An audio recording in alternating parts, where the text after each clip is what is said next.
Quisiera rematar este tema de la comunión con una última meditación, también tomada de San Pedro Julián e Irmar, sobre la preparación que realiza en nosotros, que quiere realizar en nosotros el Espíritu Santo para que podamos comulgar bien y para que el Señor encuentre en nosotros sus delicias, ¿no?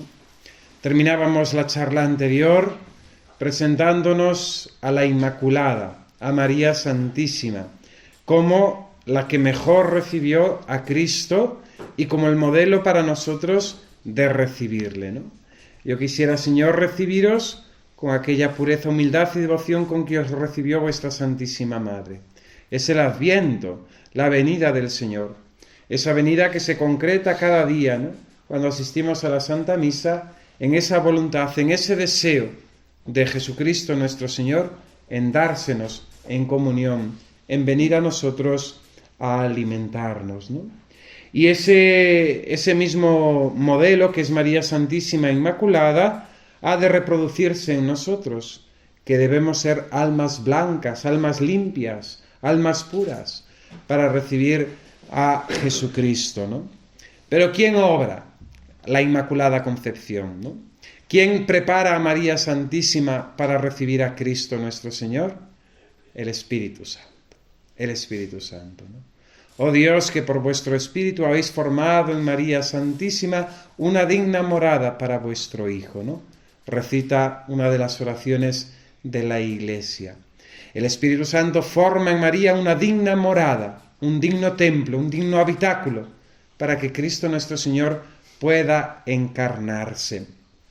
Dice San Pedro Julián e Irmar que mediante la Sagrada Comunión se renueva en nosotros de algún modo, lógicamente distinto, la encarnación del Hijo de Dios. Ver esta perspectiva cambia mucho, ¿no?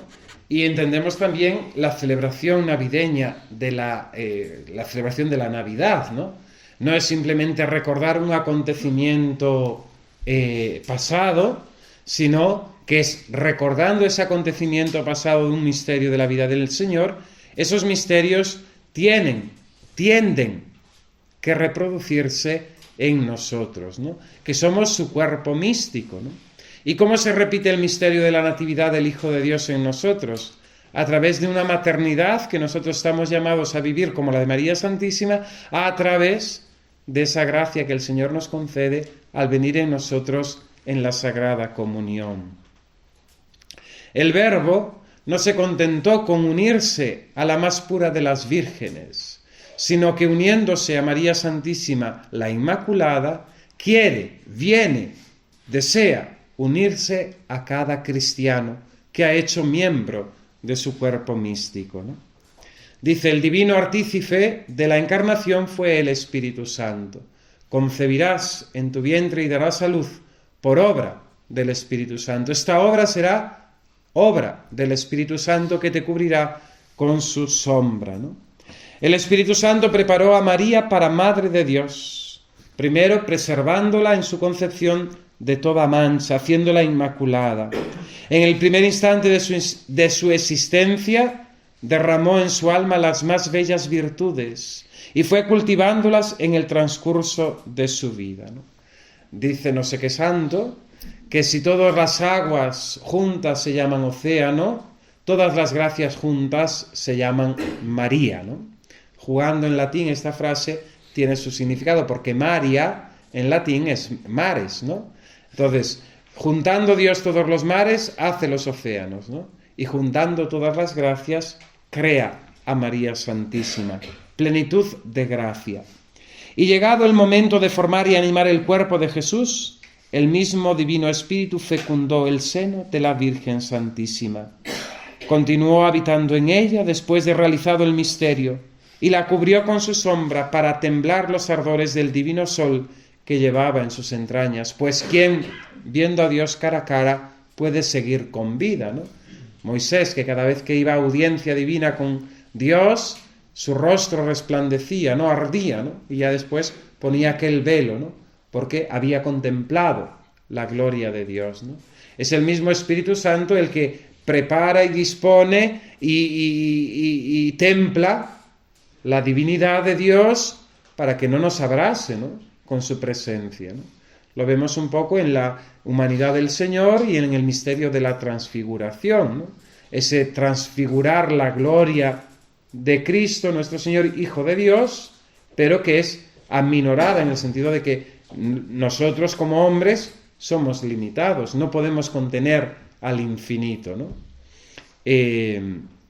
Siendo seminarista menor, cuando íbamos a la campaña del seminario el 19 de marzo, allí en Santiago de Compostela teníamos la costumbre de llevar la propaganda del seminario, el cartel, los sobres, todas las cosas para la colecta, que es lo importante, a los conventos de la ciudad, ¿no? Y recuerdo con una sierva de María, era la superiora supongo, no me acuerdo, de pequeño no te importaban esas cosas, si era superior o no, y hablando de unas cosas y de otras, ¿no?, ella decía, pues mira, fíjate que Dios nuestro Señor con 12 hombres evangelizó el mundo entero, ¿no? Seguramente que me había preguntado cuántos seminaristas éramos o cuántos queríamos ser sacerdotes o tal. Y pues no te preocupes, que con 12 el Señor evangelizó el mundo entero, ¿no? Y después recuerdo, no sé por qué salió, pero recuerdo la frase, ¿no? Si Dios entrase, si Dios lo entendiésemos en nuestra cabecita, Dios sería muy pequeño, ¿no? En la Sagrada Comunión el infinito se hace materia para dárselos en comida. Es decir, fijaos el amor de Dios nuestro Señor, que no solamente se humilla haciéndose hombre, sino que se humilla todavía más cosificándose, encerrándose bajo las apariencias del pan y del vino. El Espíritu Santo santificó por consiguiente a María para que fuera digna madre de Dios. El Espíritu Santo atavió a María con todas las virtudes, y al vacilar entre aceptar o no la dignidad de madre por creerla incompatible con el voto de virginidad que tenía hecho, el ángel la tranquilizó diciendo que el Espíritu descendería sobre ella y ella concebiría por obra de él. Notad que el Espíritu Santo se encontraba ya en María, puesto que ella estaba llena de gracia desde el primer instante de su concepción. ¿Qué significaría, por tanto, estas palabras? El Espíritu Santo descenderá sobre ti, que vendrá para robustecerte, para prepararte, débil criatura, al misterio de la encarnación, que es misterio de omnipotencia. ¿Cómo temblar, por flaca que seas, si Dios mismo está en ti con presencia muy especial para recibir a Dios? Porque el Espíritu Santo en María recibió al Verbo y le formó la naturaleza humana. La Eucaristía nos hace compartir por medio de la comunión la gloria de María y el gozo de la divina maternidad. La comunión nos asemeja a María Santísima, que llevó en su seno al Verbo eterno del Padre. Nos gozamos con ella de su privilegio y de su gloria, y al mismo tiempo gozamos como ella de ser, en cierto sentido, lógicamente distinto, madres de Dios, en cuanto que Dios se engendra, viene a nosotros. En este sentido, es bonita esa frase de la Lumen Gentium, si no me equivoco, ¿no?, donde se nos dice que los misterios de la Virgen Santísima son los misterios que la Iglesia está llamada a vivir, ¿no? Todos los privilegios de María Santísima, en definitiva, son imagen de lo que la Iglesia está llamada a ser y de lo que cada alma, en particular cada uno de nosotros, estamos llamados a ser. Nosotros estamos llamados a ser también inmaculados. Nosotros también estamos llamados a ser madres de Dios por nuestras buenas obras y nuestra fe. Nosotros estamos llamados también a la resurrección, asunta en cuerpo y alma a los cielos. Nosotros también estamos llamados a ser coronados en la creación, pues somos hechos imagen y semejanza de Dios y llamados a ser convivientes en la eternidad con Dios nuestro Señor, copartícipes de su divinidad. ¿Quién recibirá en mí al Verbo de Dios? Imposible que lo haga yo. Ha de ser el Espíritu Santo, pues yo soy flaco y miserable. Por el estado de gracia exigida para recibir la Sagrada Comunión, nunca comulguéis en pecado, ¿eh? Y ese consejo que a veces se da, hacer un acto de contrición perfecta, usarlo en peligro de muerte, ¿eh?, en casos muy contados. si no estáis en gracia, si hay conciencia de pecado mortal, no comulguéis. No comulguéis, no pasa nada. Ay, es que lo siento, es que me gusta, es que es el funeral de mi tía. Si no te puedes confesar, no comulgues. No comulgues. Déjate de hacer actos de contrición perfecta que no son tan perfectos, ¿no? Claro, porque después volvemos a recaer, ¿no? Entonces, mejor, para no tentar al diablo, confesar antes, ¿no? Entonces, en estado de gracia, el Espíritu Santo habita en nosotros, con sus dones y con sus virtudes, con sus gracias, ¿no? Pero es el mismo Espíritu Santo el que nos debe ayudar a recibir a Jesús en la Sagrada Comunión. Lo que nos toca a nosotros es unirnos a este Divino Espíritu cuando vamos a comulgar, ¿no? María Santísima dice: «He aquí la esclava del Señor». Y esta es la disposición más grata que también nosotros hemos de manifestar, pues conocemos nuestra pobreza, nuestra miseria y nuestra ignorancia, ¿no? Y claro, aquí está el tema de siempre, ¿no? De todas las homilías del domingo de Pentecostés. No conocemos al Espíritu Santo, pero seguimos sin conocerle, ¿no? Y no ponemos remedio a ello, ¿no? No tratamos con esta divina persona, ¿no? Con la tercera persona de la Santísima Trinidad, el gran desconocido, ¿no? La Sagrada Comunión debe unirnos y debemos unirnos al Espíritu Santo que gime en nosotros, que nos hace llamar a Dios Padre, que nos hace confesar a Jesucristo como el Señor. Por nadie confiesa a Jesucristo como Señor si no es por obra del Espíritu Santo. Hemos de unirnos a este Espíritu que habita en nosotros y nosotros somos templos suyos, templos del Espíritu Santo. ¿Sabéis quién es el Espíritu Santo? Y como aquellos cuando Pedro va, ¿no? Y les dice: nunca hemos oído hablar de él, ¿no? Estamos bautizados en el nombre de Cristo, pero nunca hemos oído hablar del Espíritu Santo, ¿no? Pues para conocerle, dice el santo, San Pedro Julián Aymar, hay que ser hombres de vida interior. Hombres de vida interior, ¿no? Nosotros somos hombres del activismo, ¿no? La herejía moderna, ¿no? Somos hombres de la actividad, hombres de la caridad, la misma iglesia, ¿no? Nuestros proyectos, pero nos falta vida interior, nos falta interioridad, nos falta vida de unión con el Espíritu Santo, ¿no? ¿Cómo se consigue esa vida de unión con el Espíritu Santo? No hay otro camino, no hay otra forma. Vida de oración, ¿no? Entonces, es bueno preguntarnos de vez en cuando en estas ocasiones de retiro, ¿no? ¿Cómo es mi vida de oración? ¿Cuánto tiempo dedico a la oración? ¿Cómo está la oración en mi plan de vida? ¿Tengo plan de vida? ¿He ordenado mis momentos de oración? Y esa oración vocal y esa oración mental, ¿no? Que hemos de combinar una y otra, ¿no? No se puede tener unión con el Espíritu Santo si no somos hombres de vida interior. Los que permanecen continuamente fuera, en las cosas del mundo, ¿no? Nunca comprenderán el lenguaje del amor y de la dulzura, porque este es patrimonio exclusivo de las almas silenciosas e interiores. ¿Os acordáis el texto de San Bernardo al principio? La venida intermedia del Señor, que nos decía que era para almas escogidas, y era una venida silenciosa, que solamente podían verla aquellos que entraban, ¿no? Dentro de sí, ¿no? La oración, que hemos de distinguirla de otros métodos de introspección, ¿no? Meditativa, ¿no? Tan de moda también en nuestros días, porque claro, le hemos sacado a la gente la religión y la gente es religiosa, entonces la gente necesita y va buscándolo allí donde se lo ofertan, ¿no?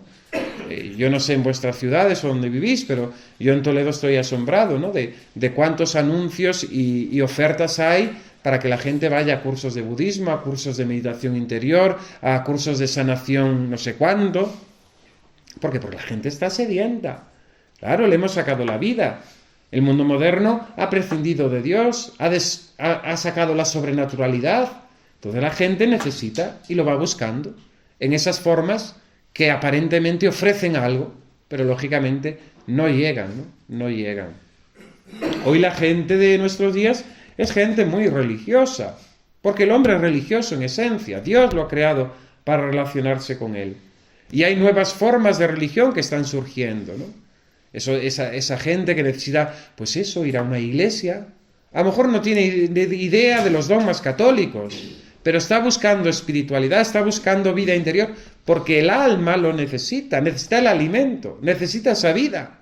Claro, buscan como ciegos, dando palos para un lado y para otro, ¿no? Y al mismo tiempo que entran en una iglesia y se sienten tan a gustos porque pues perciben, ¿no?, energías, ¿no? Se van después al gimnasio a que hacen reiki o no sé dónde, o a la casa de los carmelitas que hacen no sé qué, meditación trascendental, ¿no? Es muy curioso, ¿no? Como en todas las casas de carmelitas hay todo este tipo de prácticas, ¿no? A mí me llama mucho la atención porque muy concretamente hay otros también, los jesuitas, ¿no? Pero en las casas de los carmelitas me ha coincidido de ir a varios sitios y ver el cartel. Y dices, curioso, ¿no? Curioso. Si Santa Teresa levanta la cabeza.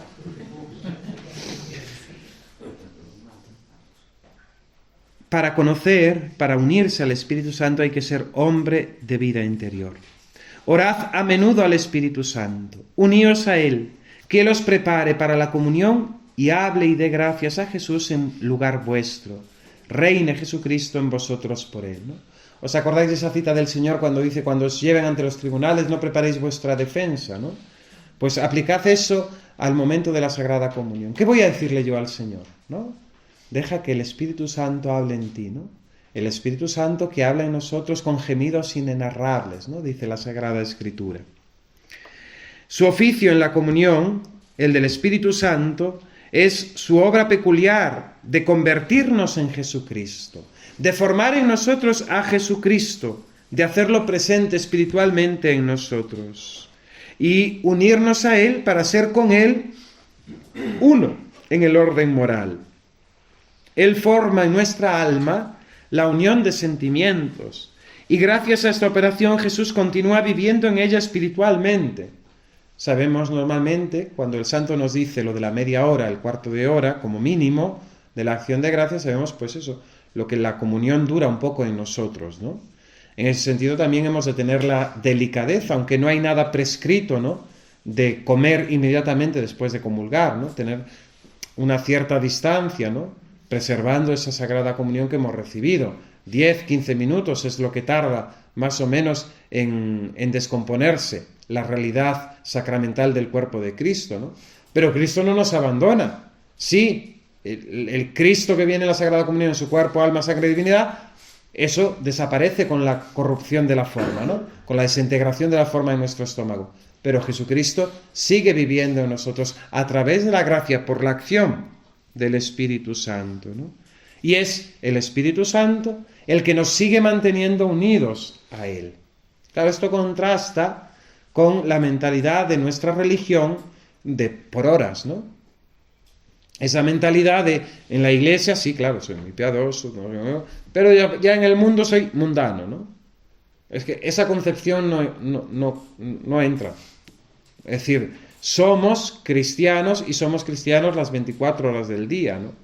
Y el momento de la comunión es un momento de gracia que Dios nos concede para vivir nuestro día unidos al mismo Cristo, ¿no? Por eso hemos de vivir también en ese recogimiento, ¿no? Qué difícil es, ¿no?, salvarse en medio del mundo, ¿no?, mantenerse unido a Cristo, ¿no?, cuando tenemos tantos atractivos, tantas llamadas de atención, tantos entretenimientos, ¿no? Por eso hay que ser hombres de vida interior, hombres de vida interior. Así también, cuando las sagradas especies han sido consumidas y la humanidad sacratísima de Jesucristo no se encuentra en nosotros, permanece su divinidad, recibida en concepto de alimento junto con el cuerpo, fortificando las potencias de nuestra alma, alimentando ésta con buenas inspiraciones, con mociones de santo amor, espiritualizándonos y deificándonos, realizando estas magníficas palabras: el que está unido al Señor forma un solo espíritu con Él. Qué dicha en verdad nacer en tiempo de la Eucaristía, ¿no? Y volvemos al tiempo de Adviento. Nos recuerda la esperanza, el aliento, el deseo, desde nuestros padres Adán y Eva a Abraham, Moisés, los profetas, el pueblo de Dios que alentaba, que deseaba la venida del Mesías, ¿no? Nosotros hemos tenido la gracia, el don de haber nacido en tiempos de la Eucaristía, donde Jesucristo está en nuestros sagrarios, ¿no? Pero como decía San Manuel González, este Jesús que está en sus sagrarios ha abandonado. ¿Y abandonado de quién? De los incrédulos. Eso ya lo contaba el Señor. Pero lo que más le duele al Señor es que está abandonado de los suyos, de aquellos que nos llamamos amigos, ¿no? Los justos de la antigua ley, aquellos grandes santos de la ley del temor, suspiraban sin descanso por este día, que no debía ser para ellos. Hoy el último cristiano se ve más favorecido que todos estos santos patriarcas. ¿Qué consecuencia práctica sacar de todo esto? Dice el santo. Dejar entera libertad al Espíritu Santo, para que obre en nuestra alma a su gusto y forme a nuestro Señor. El Espíritu Santo socorre nuestra flaqueza y pide en nosotros con inefables gemidos, ¿no? Dice Santo Tomás de Aquino que uno de los efectos de la Sagrada Comunión, lo hemos hablado, ¿no? Acrecienta en nosotros la unión con Cristo, acrecienta con nosotros la unión con la Iglesia, conserva en nosotros y renueva en nosotros la gracia recibida en el bautismo y la confirmación, nos hace crecer en el amor al prójimo, nos fortalece en la caridad, nos perdona los pecados veniales por ese amor que excita en nosotros, nos preserva de pecados mortales, fortaleciendo nuestra voluntad, etcétera, etcétera, etcétera. Pero Santo Tomás de Aquino da también una causa que es muy hermosa, ¿no? Que es el deleite espiritual que produce en nosotros la Sagrada Comunión, ¿no? Santo Tomás de Aquino dice, en virtud de este sacramento, el alma se rehace espiritualmente al sentirse deleitada y embriagada por la dulzura de la divina bondad. Pero claro, para deleitarse en la Sagrada Comunión hay que ser hombres de vida interior, hombres de espíritu, dejar al Espíritu Santo que obre en cada uno de nosotros. Esa misma comunión sacramental, cuando no es posible, la podemos hacer mediante esa comunión espiritual.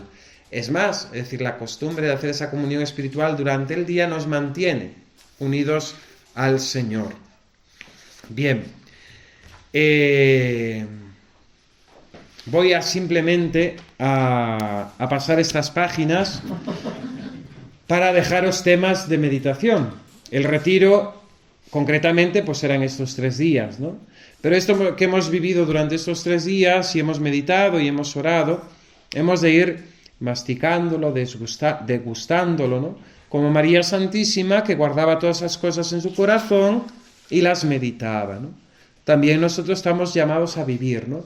El tiempo del Adviento es un tiempo de vida interior, de interioridad, de recogimiento, ¿no? La misma estación del año, el frío, el invierno, nos invita a ello. El mundo quiere fiesta, ¿no? Entonces ahora está de moda los alumbrados, ¿no? E inauguramos los alumbrados como si fuera, no sé, una obra arquitectónica, ¿no? Y pues son lucecitas, está muy bien, muy bonito, una alegría muy grande, ¿no? El consumismo atroz, que ya desde difuntos quitaron los huesos de santo y han puesto ya los mazapanes, el turrón, ¿no? Ya estamos con la Navidad, así que nos la meten por la boca, ¿no? Nunca mejor dicho, ¿no? Pero no nos dejan vivir el Adviento, ¿no? No nos dejan vivir este momento de recogimiento, ¿no? Unidos a los patriarcas, ¿no? A nuestros padres del Antiguo Testamento, ¿no? Unidos a María Santísima en la espera del Mesías del Señor, ¿no? Entonces hemos de intentar vivir el Adviento correctamente, ¿no? No dejarnos llevar por esta mentalidad moderna que ha destruido el sentido de la Navidad, ¿no? Bien, entonces había una cuarta plática que eran las venidas intermedias del Señor a través de sus llamadas, ¿no? Y así, a lo largo de nuestra vida, experimentamos la presencia del Señor que viene a nosotros, que llama a nuestra puerta.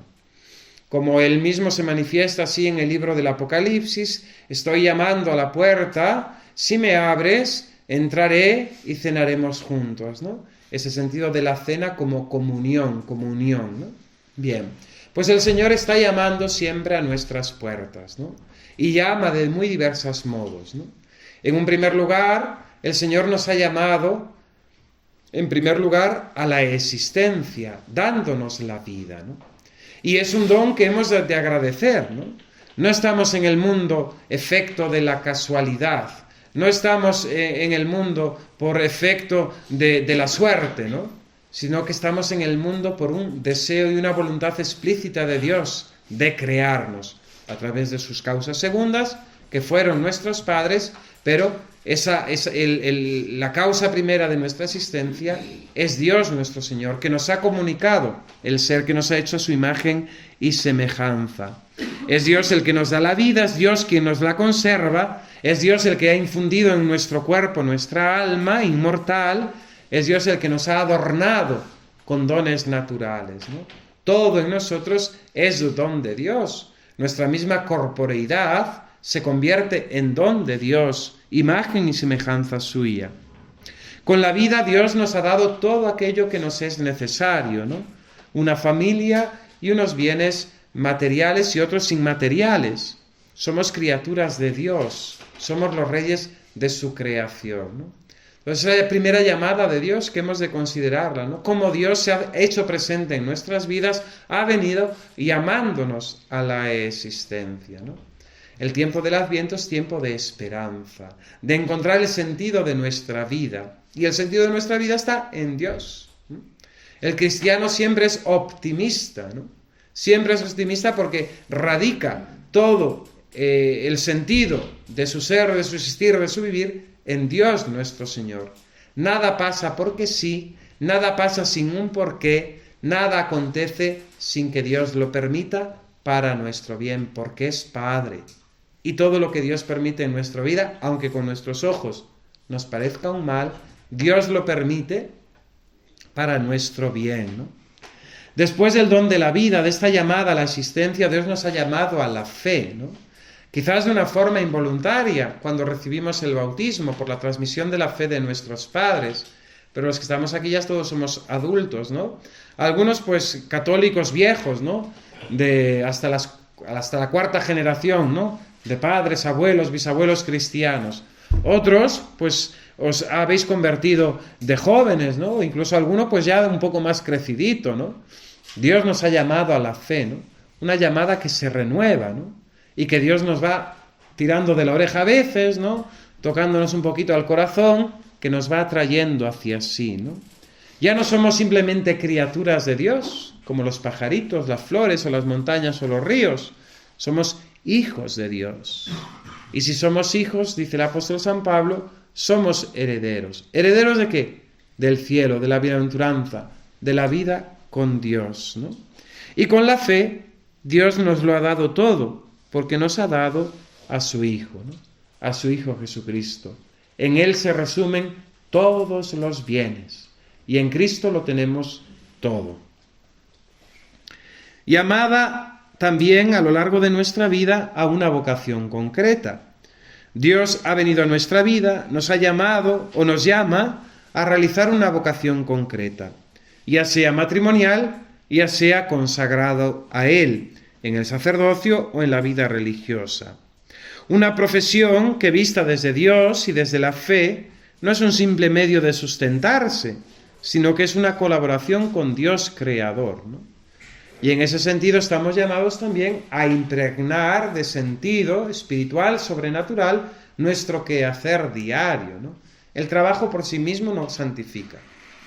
El trabajo es un invento del diablo. Claro. En el paraíso, cuando nuestros primeros padres pecaron, Dios, ¿qué le dijo? Sacarás el fruto de la tierra con sudor de tu frente. El trabajo, quien lo inventó, no era buena persona, ¿no? No era buena persona. El trabajo por sí mismo nos santifica. Nosotros nos podemos santificar a través del trabajo, realizándolo con esa perfección, con ese amor que Dios nos pide, uniéndonos a Dios como colaboradores suyos. Hay una parte del trabajo que había en el jardín del Edén previa al pecado, que es querida por Dios, ¿no? Pero lo que nos cuesta del trabajo, lo que nos hace sufrir el trabajo, la rutina del trabajo, ¿no? La pesadez del trabajo, lógicamente es consecuencia del pecado original, ¿no? Eso nos sirve de mortificación al mismo tiempo, pero también hemos de vivirlo como vocación. Hoy, tristemente, en la elección laboral, cuando uno se presenta o uno busca el trabajo, hay algunos que ya no tienen oportunidad de coger más que lo que le ofrecen, ¿no? Que lo que hay. Pero otros, muchos, escogen el trabajo no en la función de decir voy a colaborar con Dios en este trabajo, sino simplemente que el cálculo, la mentalidad es dónde puedo trabajar menos y ganar más, ¿no? Sabéis la respuesta. A ver dónde va. No la voy a decir para no herir sentimientos. Pero el otro día me mandó un compañero su cuadrante. Ya lo va a decir. Bueno, es celador, ¿no? En un hospital público. Entonces me mandó el cuadrante. Y del cuadrante en verde estaban los días libres. El color que predominaba en el cuadrante eran verde, ¿no? Pues yo quiero vivir así, ¿no? Trabajo 3 días libres. Un día, 2 días, 3 días libres. Es una maravilla. Bueno, tenía jornadas de 14 horas, ¿no? Pero en ese sentido, que la gente busca esa fin, ¿no? Es decir, trabajar menos y ganar más, ¿no? Pero no hay un sentido sobrenatural del trabajo, ¿no? No hay un sentido espiritual de continuar con Dios, nuestro Señor, su obra creadora, ¿no? Llevando a la perfección la creación, ¿no? Y en ese sentido, pues tenemos que sobrenaturalizar, ¿no? El trabajo. La vocación, sobre todo a los que sois jóvenes, ¿no? Es decir, tenéis que preguntarle a Dios, nuestro Señor, qué es lo que quiere Él para vuestra vida, ¿no?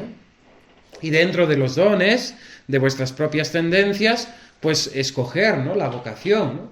La vocación al matrimonio o la vocación fuerte, decisiva, ¿no? Pero también meritoria de consagrarse a Dios, ¿no? Dando un sí generoso, ¿no? Que nunca nos faltarán las gracias necesarias, ¿no? La llamada de la vocación. Tenemos miedo a responder, ¿no? Y tenemos miedo a decir un sí que determine toda nuestra existencia, ¿no? Y esto ya no solamente para consagrarse a Dios, en el sacerdocio o en la vida religiosa, sino que este miedo existe para dar un sí a otra persona, para fiarse de otro, ¿no? En el matrimonio, ¿no? Entonces, en ese sentido, hemos de tomar las cosas con responsabilidad, ¿no? Y hemos de tomar el noviazgo, ¿no? Como algo serio, ¿no? No la chorrada de estar mirándonos el uno al otro cayéndosenos la baba, ¿no? Es decir, el noviazgo es para conocernos, el noviazgo es para saber quién es la otra persona y qué quiere de su vida, qué plan podemos hacer juntos, ¿no? Qué proyecto hay de matrimonio, de familia, ¿no? Y eso es muy importante. Yo le digo a veces a la gente, ¿no? Que no se pueden casar enamorados, que eso es un engaño. Si te casas enamorado es un engaño, porque el enamoramiento es una obsesión temporal psicológica que se acaba. El enamoramiento es una obsesión, esto es psicología, ¿eh? Es una obsesión temporal por otra persona que se termina. Entonces, el olor a pies de tu novio, que en el momento del enamoramiento te parecía perfume de rosas, en cuanto se te acabe el enamoramiento, es apestoso, no lo soporto y mamá, no aguanto más a este tío, ¿no? Claro. Esto pasa. El amor, la elección matrimonial como la elección sacerdotal o religiosa, es una opción racional. Es una opción racional. Es que siento... Vale, Dios concede en la mayoría de los casos una cierta certeza. Cuando yo con 12 años me fui al seminario menor, sentí la certeza de la llamada de Dios. Nada sobrenatural, ¿eh? Había uno allí en Galicia, que era muy simpático, ¿no? Consagraba y llenaba el cáliz hasta arriba. Tenía 4 parroquias. Y le decían, ¿pero cómo haces eso? Aparte de que consumes mucho vino. Y no es barato, ¿no? Es decir, si tienes que celebrar 4 misas y tienes que desplazarte en coche, en la cuarta, si te para la policía, te multa, ¿no? Y era así un poco parado. Y decía, es que la medida tiene que estar colmada. La medida del cáliz colmada, ¿no? Pero... y su vocación... A esto venía el cuento, ¿no? La vocación de había sido de la siguiente manera. Él estaba en su parroquia. Soy gallego, así que hago burla de mí mismo. Que no se sientan ofendidos los 2 gallegos que hay por ahí. Y Sagrarito, que también es gallega de nacimiento, en La Coruña, y Antonio también. Entonces estaba en su parroquia y había un entierro. Y entonces estaban esperando que llegara el difunto. Y él estaba rezándole y pidiéndole a Dios: Señor, ¿qué quieres de mí? ¿No? Y entonces en ese momento se fundió una bombilla de la iglesia. Y sentí que era mi vocación, ser sacerdote. ¿Bueno? Dios actúa de muchas maneras. Mi vocación no fue mucho más extraordinaria, ¿eh? Estaba sentado en esos baúles grandes que había antes para guardar cosas. Había dos en la sacristía de mi parroquia. Y mi párroco, que era muy nervioso, me preguntó: ¿quién de vosotros, éramos dos, hoy los dos somos sacerdotes, ¿quién de vosotros quiere ir al seminario? Y los dos dijimos impulsivamente: yo, ¿no? Dios se valió de mi impulsividad para llamarme a la vocación sacerdotal, ¿no? Lógicamente, pues eso en el seminario se madura, uno ve también las capacidades, los dones que el Señor le ha dado, también el deseo que uno tiene de perfección, y considera racionalmente si es capaz de llevar esa vida o no, ¿no? Y en el matrimonio es lo mismo, ¿eh? En el matrimonio es una opción racional de voluntad, de querer compartir con una persona el resto de tu vida y con esa persona fundar una familia, ¿no? El problema es que esto no se le dice, esto no se le forma a los jóvenes, y así vivimos, pues eso, el fracaso matrimonial horrible que existe en nuestros días, y después también pues que los jóvenes de hoy tengan miedo a comprometerse, ¿no? Y lleguen después a los 40, a los 50 años frustrados de que no han encontrado con quién casarse, o que no han fundado una familia, pero tampoco han tomado la opción de consagrarse a Dios. Claro, pero es efecto, en definitiva, de esta sociedad, ¿no? De esta sociedad que ha creado pues toda esta desconfianza, este ser de plastilina, ¿no? Este estuche de plastilina que somos hoy, y que en definitiva no nos hace hombres de verdad, ¿no? Bien. La llamada del Señor a lo largo de la vida, ¿no? Se hace presentes de muchas maneras y de muchas formas. Escucharlo, verlo, conocerlo no es siempre fácil.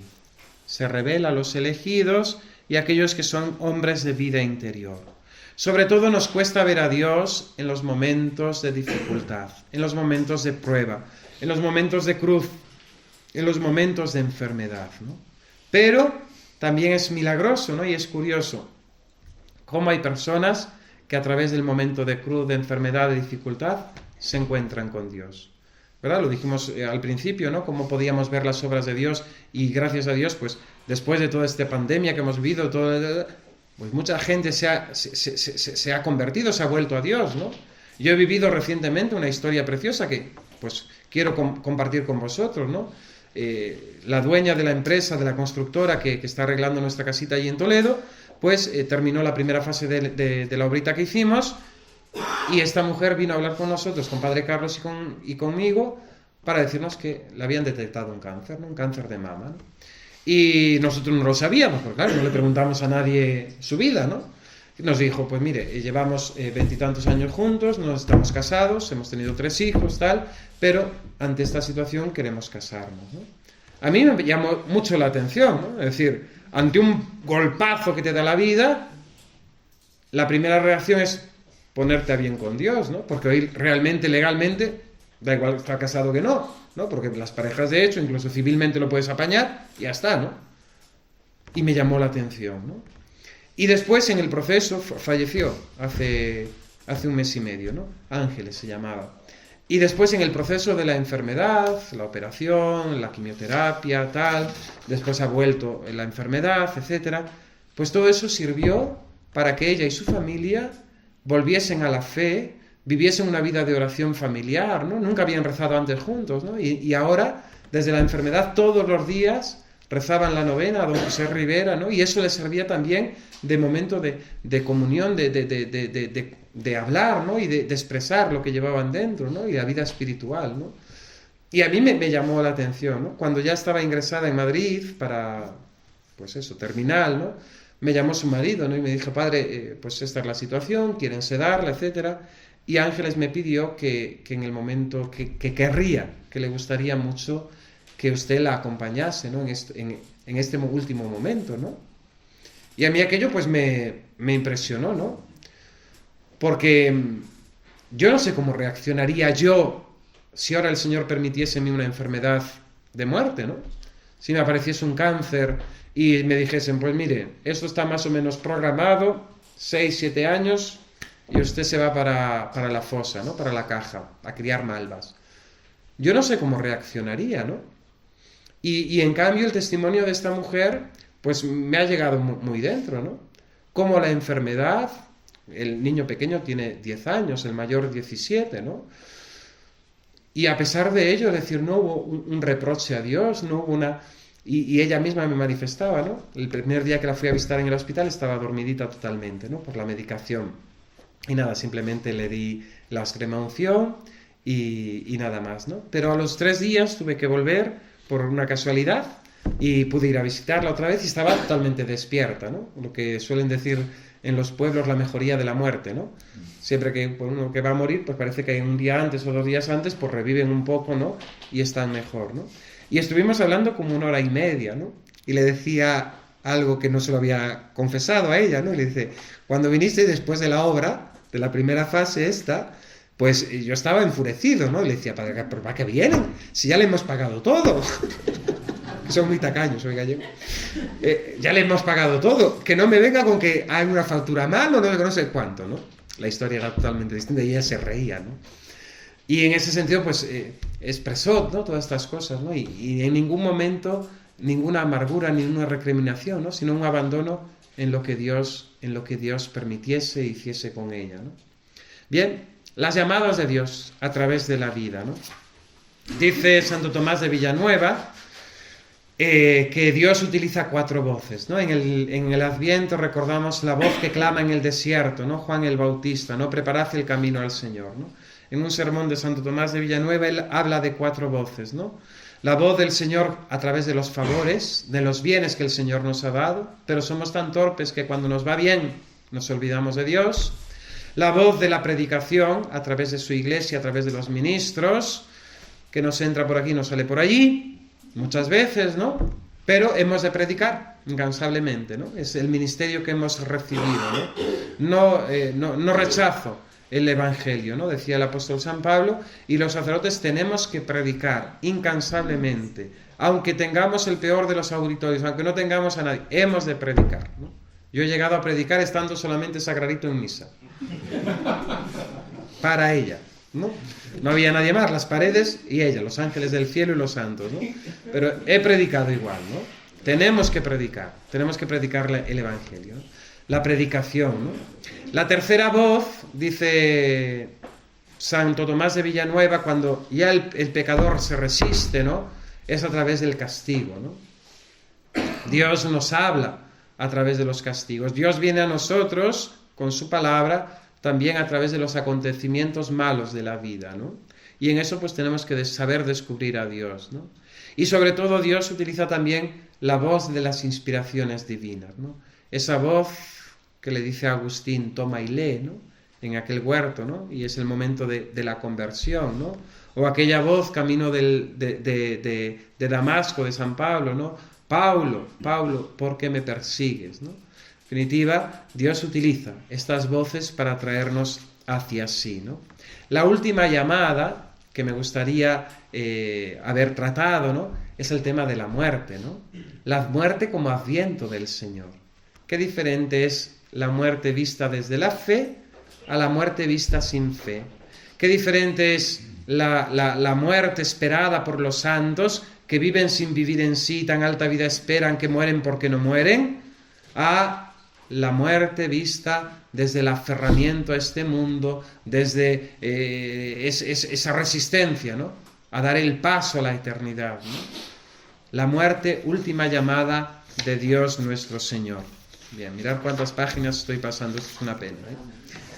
Había una quinta plática, ¿no? Que era esta venida intermedia del Señor a través de su palabra, la Sagrada Escritura, y a través de la oración, ¿no? Y muy particularmente iba a hacer hincapié en el espíritu de fe.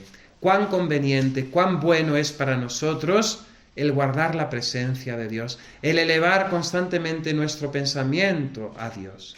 Muchas veces, pues eso, los que somos más inquietos, los que tenemos más nervios o tal, pues a lo mejor nos cuesta hacer una oración más larga de 1 hora, de 2 horas, como las carmelitas, ¿no?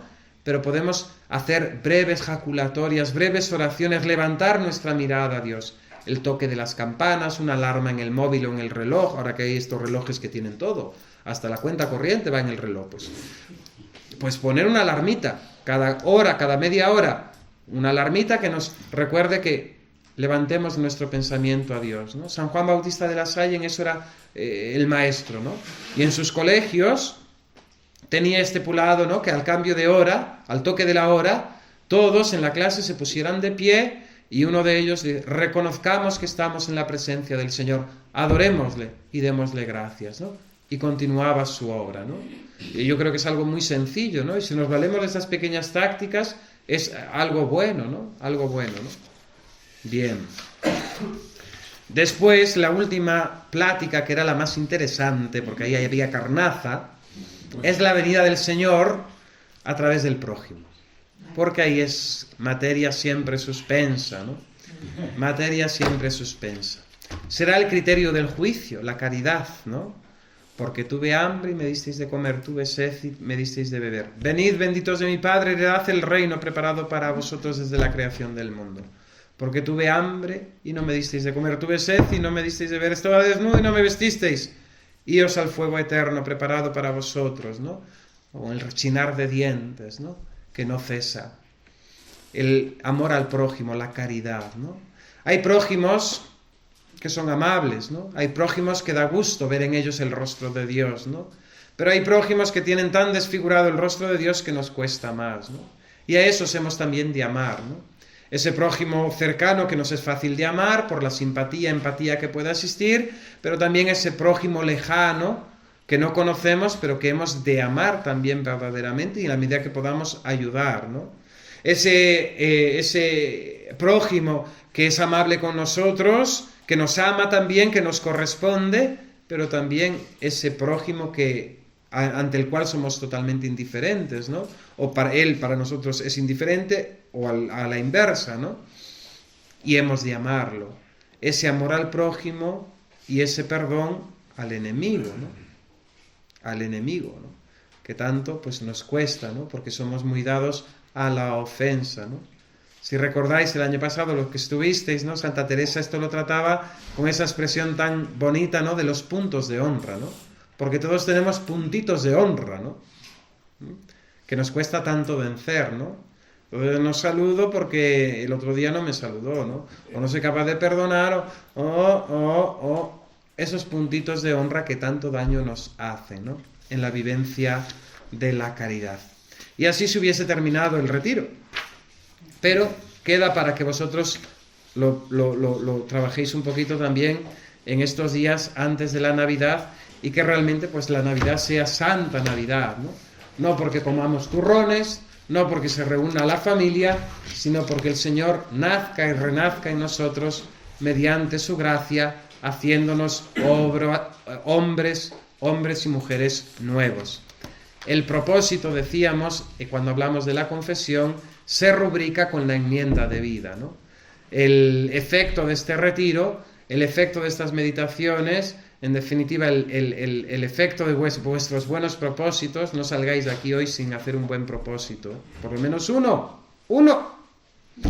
no salgáis, se rubrica, pues eso, con nuestro cambio de vida.